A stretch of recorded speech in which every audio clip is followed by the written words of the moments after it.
Terima kasih Anda masih bersama Liputan 6 Daerah Jawa Timur.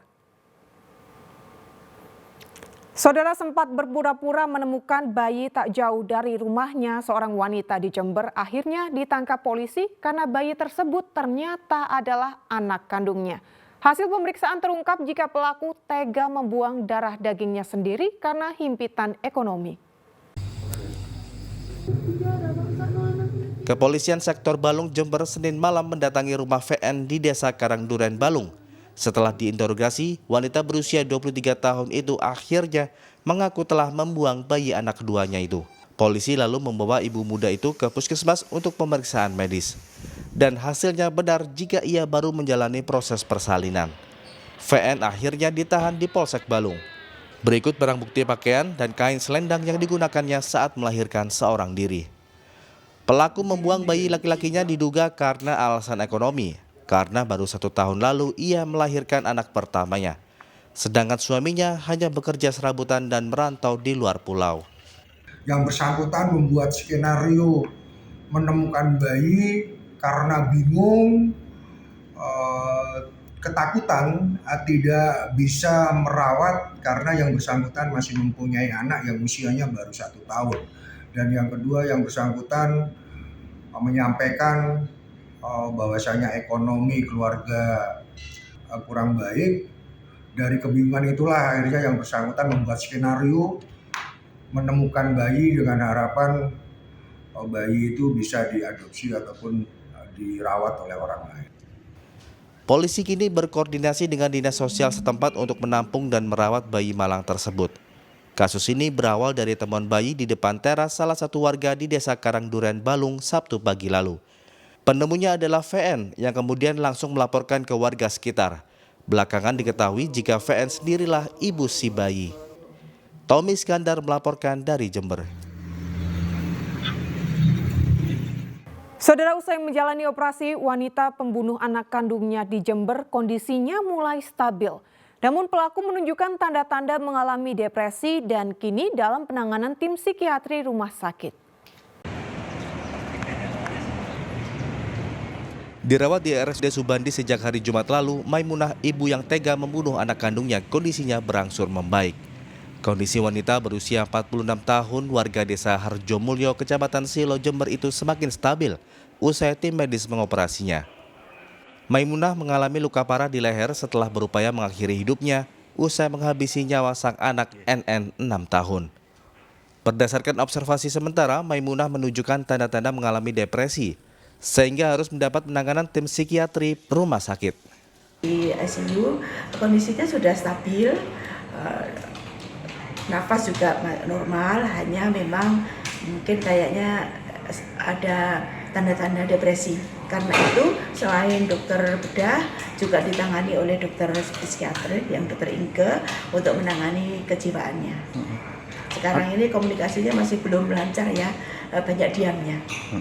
Artinya setelah penanganan medis luka kemudian ada semacam penanganan psikis begitu? Ya, kita bersinergi, jadi ada kolaborasi antara dokter bedah dan dokter penyakit, dokter psikiatri. Observasi medis kejiwaan juga diperlukan oleh pihak kepolisian sebagai dasar untuk meningkatkan status hukum Maimunah. Sebelumnya tanpa alasan yang jelas, Maimunah tega membunuh anak bungsunya saat sedang tidur di kamar pada Jumat pagi lalu. Usai membunuh sang anak, kemudian pelaku mencoba mengakhiri hidupnya dengan pisau dapur. Tommy Iskandar melaporkan dari Jember.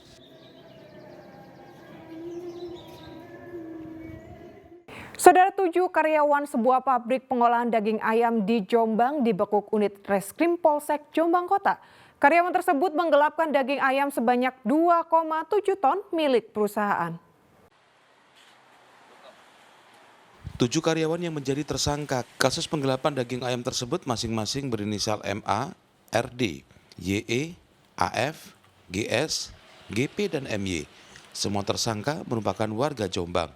MA dan RD adalah karyawan bagian administrasi, sedangkan 5 lainnya adalah sopir kendaraan pengirim ayam. Mereka melakukan tindak kejahatan itu sejak Januari lalu di sebuah pabrik pengolahan daging ayam di Desa Ploso Geneng, Kecamatan Jombang Kota. Modusnya tersangka di bagian administrasi menitipkan daging ayam curian kepada sopir pengirim keluar kota dengan dalih menambah tonase delivery order. Daging ayam titipan itu kemudian dijual dan hasilnya dibagi rata untuk 7 tersangka. Penggelapan itu diketahui perusahaan saat melakukan audit dengan total kerugian mencapai 89 juta rupiah lebih. Di mana 2 orang sebagai admin gudang, kemudian yang 5 ada sebagai sopir daripada kendaraan. Modusnya seperti apa? Untuk modus dari perkara ini adalah dari admin gudang melebihkan muatan atau tidak sesuai dengan troli atau pesanan yang ada dari surat yang diterima dari admin kantor ke admin gudang tidak sesuai dengan jumlah yang dimuat, dilebihkan. Ini udah berapa lama? Kejadian ini sudah dilakukan mulai Januari sampai bulan Mei.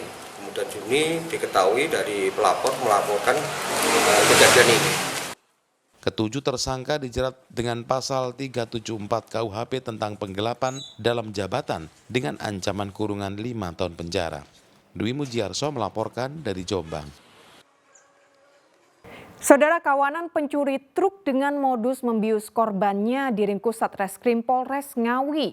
Menurut polisi, 2 pelaku sempat melawan petugas saat akan ditangkap sehingga terpaksa dilumpuhkan dengan timah panas. 2 tersangka pencurian truk yang ditembak kakinya adalah RS 59 tahun warga Depok serta ST 42 tahun warga Lamongan. Sementara 2 tersangka lainnya adalah DP 66 tahun warga Ngawi dan MN 37 tahun warga Surabaya. Keempat pelaku yang sebagian diantaranya residivis itu berbagi peran untuk memuluskan pencurian. Penangkapan bermula saat Supriyono asal Ponorogo melaporkan truknya dibawa kabur. Sebelumnya korban diajak makan oleh pelaku yang menjanjikan akan memberikan muatan. Tak disangka makanan dicampur obat tidur, sehingga korban langsung tak sadarkan diri. Pertama kali polisi meringkus DP kemudian menangkap 3 tersangka lainnya. Karena para pelaku ini sudah sering masuk lapas, jadi harga truk ini dijual ke penadah dengan harga 35 juta rupiah dibagi 4 orang.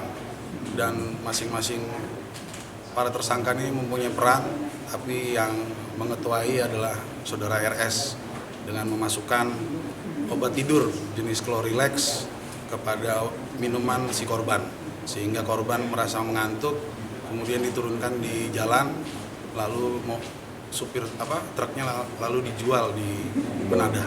Meski 4 pelaku diringkus, polisi belum menemukan truk yang dicuri karena sudah dijual dengan harga 35 juta rupiah. Tersangka dijerat pasal 365 KUHP dengan hukuman penjara maksimal 9 tahun.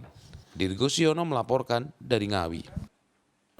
Ular king cobra sepanjang 3,5 meter ditangkap di lokasi wisata Kerto Embo. Kami kembali usai jeda berikut ini.